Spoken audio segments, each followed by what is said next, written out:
Hi, this is Jenna Jorday with Carolina's Realty, and this is my Real Nerd Rundown, where I break down big real estate data into bite-sized chunks for buyers, sellers, investors, and other real nerds so we can make decisions based off of facts as well as feelings. There's no fancy graph today, but I wanted to talk about something that'll resonate with new buyers and buyers who haven't been in the market in a while, and that is the cost of a purchase transaction.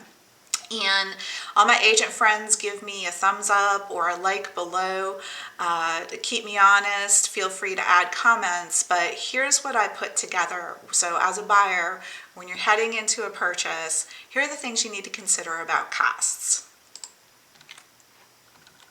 Okay, so starting with the offer, there are sunk costs involved. And this comes in North Carolina, so let me reframe the discussion. We're talking about North Carolina here.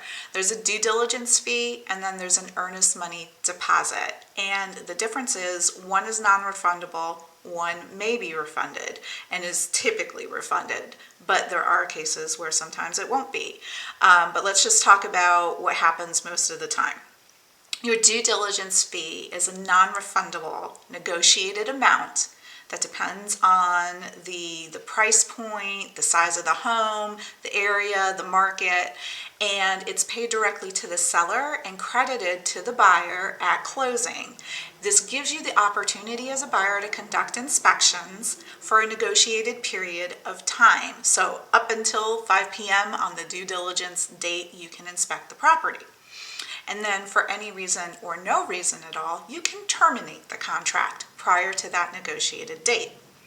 Your earnest money deposit is probably what everybody's been familiar with. This is a negotiated amount as well.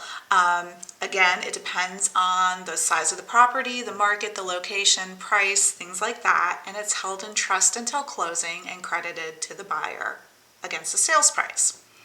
So how does that work? So you're writing these checks with the offer, and that money goes to the seller and to the escrow agent. And so if a buyer terminates prior to the due diligence date, that due diligence money, that's the sunk cost, but you would get your earnest money back. If a buyer terminates after that due diligence date, you're forfeiting not only that due diligence fee, but also most likely your earnest money as well. And again, those are sunk costs.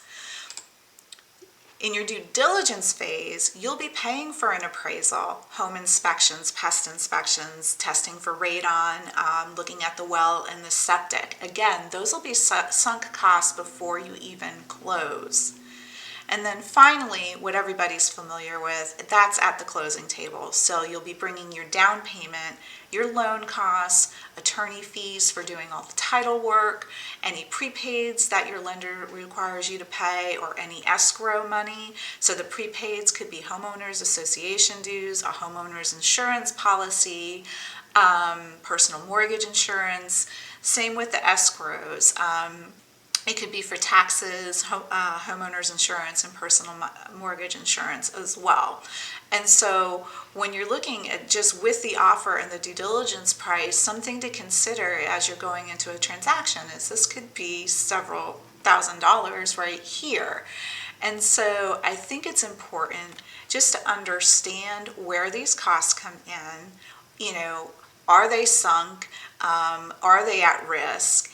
And how to best get through that process. And so definitely talk to your real estate agent. That's why you have us, and ask questions. And as you go along in the process, your agent and your lender, if you're financing, are going to be able to fill in all those blanks for you. So you should know what's going on at each stage of the game. That's all I have for today. I'll see you next week with the Real Nerd Rundown.